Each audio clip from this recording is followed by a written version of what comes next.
Well, Betty was added after Valerie went on to do her own show, and they felt they needed another woman on the show, and they wrote a character who was described as being uh, as uh, as sweet as Betty White, but as vicious as a barracuda.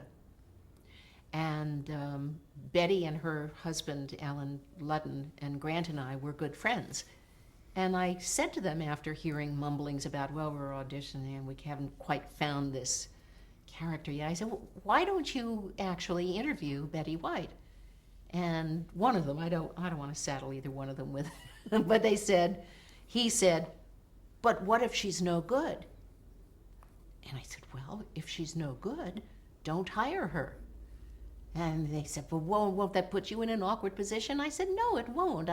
Everybody would rather be asked and not be invited back than to not be asked at all. So the fourth season, early in the fourth season, I got a call one day, could I do the next week's Mary Tyler Moore show? I called Mary right after they called me. I said, guess who's doing your show next week? She said, I said, me. She said, oh, no, I don't have any input in the show. I don't say anything, but I can veto that. That's the way we get along. It was supposed to be a one-time shot. It went on to be a continuing character. And we figured there was no way you could ever accept this character on a regular basis. So it never occurred to them that they would have her back. But she was so good, so great, so inventive, that you couldn't not have her back on.